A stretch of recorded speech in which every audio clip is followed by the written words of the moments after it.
Hello student, welcome to my fourth lecture on the valence bond theory.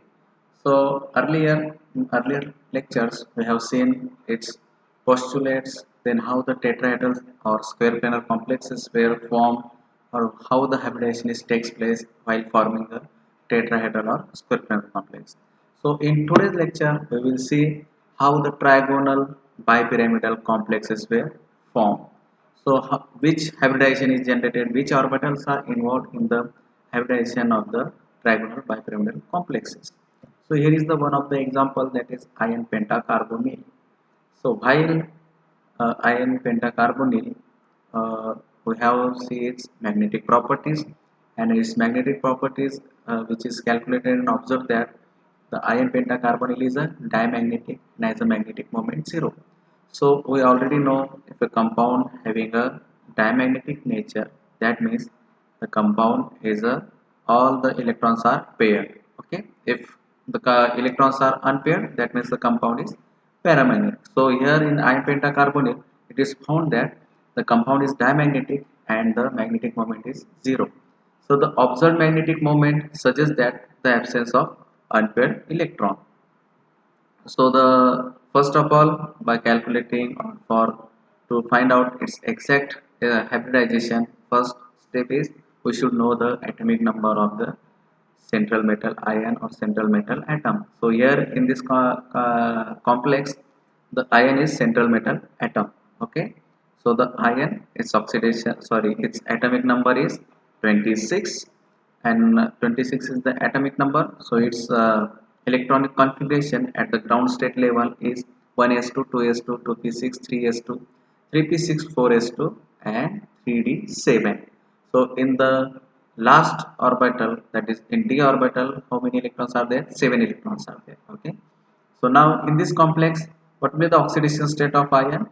So in this complex, the oxidation state of ion is 0, because all the ligands which are attached, that is the carbonyl, 5 carbonyl ligands were attached, those are the neutral, and so there is a no as such electron is lost by the ion atoms while forming a complex with carbonyl. So in iron pentacarbonyl, ion does not loses any electron while forming a complex, so the its oxidation state is 0. So uh, free, whenever the ion is at ground state or at a free atom, its electronic configuration is 3d 7 and 4s2. So here you can see that it is 7 electrons which are present in the d orbital. Okay, and 2 electrons are present in the 4s orbital, and the empty 4p orbitals are there. So now, whenever ion is in its excited state, at that time the electronic configuration is look like this. So where here you can see the unpaired electron. So these all the electrons were paired, gets paired, and there is a only one d orbital is vacant. So this s orbitals electrons is also shifted in the d orbital in the ground state. So there is a pairing takes place. While pairing takes place formation, the empty 1d orbital is there, then 1s orbital, and all the 3p orbitals are there vacant. So there are total 5 orbitals, empty vacant orbitals are available for the overlapping with the filled orbital of the ligands. So in this case the ligand is carbonyl. So the 5 empty vacant orbitals are available for the extent of overlapping or for the hybridization purpose. So here one d orbital, one s orbital, and total 3 p orbitals. Overall 5 orbitals or atomic orbitals of the ions are available for the hybridization. So this undergoes dsp3 hybridization. So the when FeCO5 or iron pentacarbonyl complex, the hybridization is look like this way. Okay, so all the electrons are paired, there is no unpaired electron, so all the electrons are paired. So if all the electrons are paired, the complex is diamagnetic, hence it does not show any magnetic moment, or magnetic moment of the any diamagnetic complex is 0. So here you can see the all the d electrons were filled by in here, and this 5 orbital, empty orbital, were filled by the or donated by the ligands. This lone pair were donated by this pentacarbonyl ligand.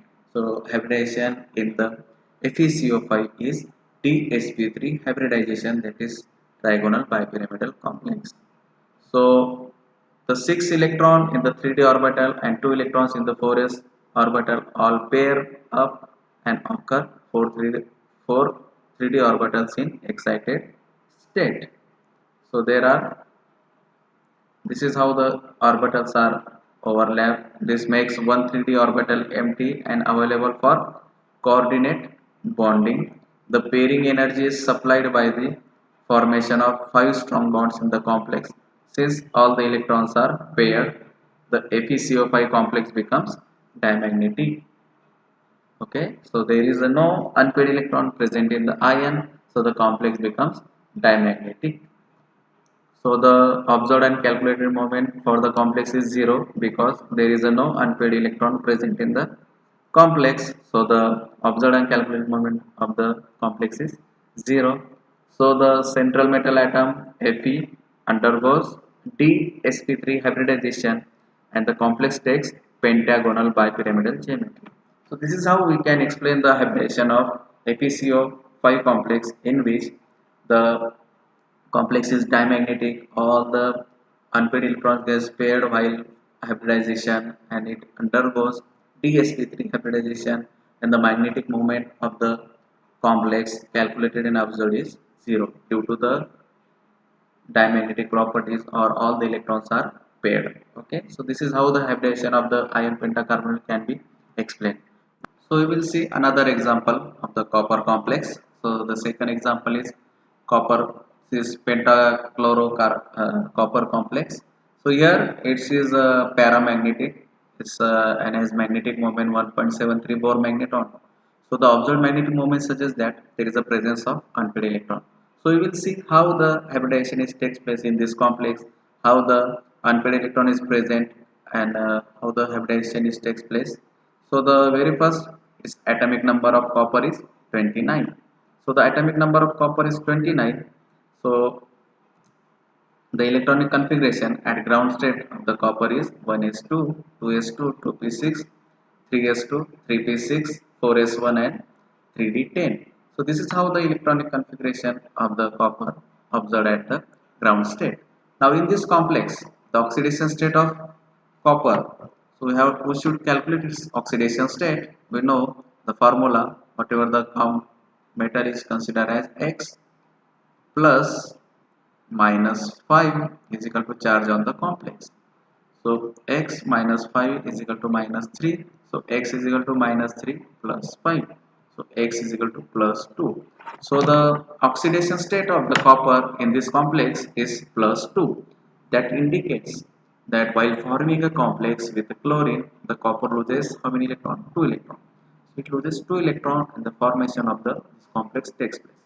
So when it loses a 2 electron, or its oxidation state is plus 2, at that time the electronic configuration of the copper is 1s2, 2s2, 2p6, 3s2, 3p6, 4s0, 3d9. So here you can see at ground state electronic configuration, this 4s1 and 3d10 electron are there, but while forming a complex with this chloride ion, at that time it loses a 2 electron and 1 electron from this 4s orbital and 1 electron from the 3d orbital.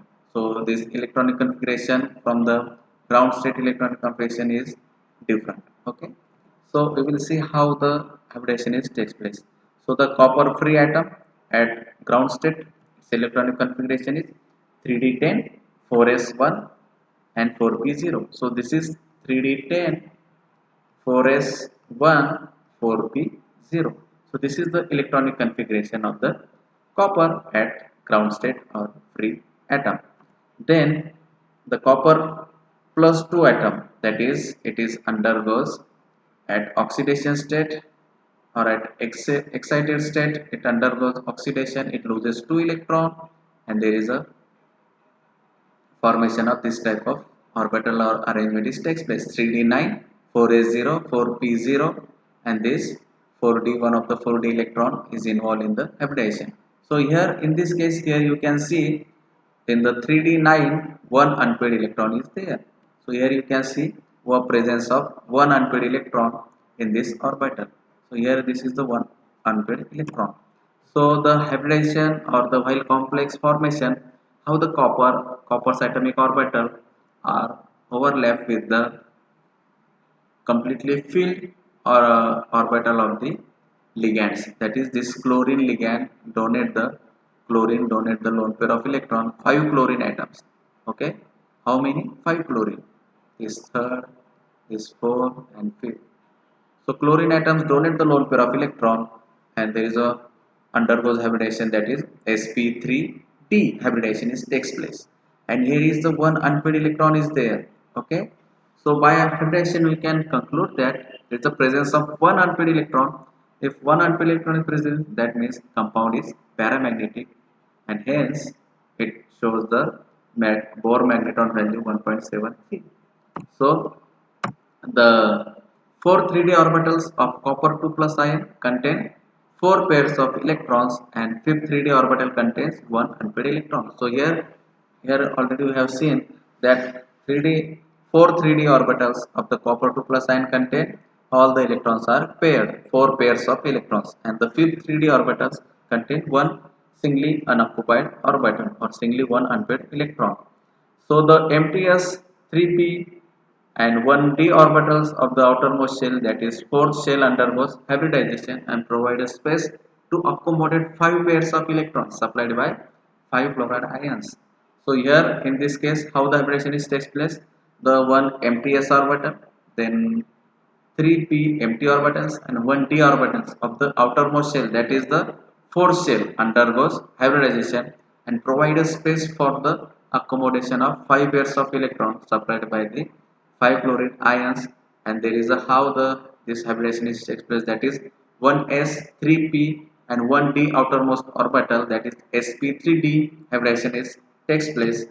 And since there is a one unpaired electron, hence it is paramagnetic and has magnetic moment 1.73 Bohr magneton. We have already know the formula, that is square root of n plus 2.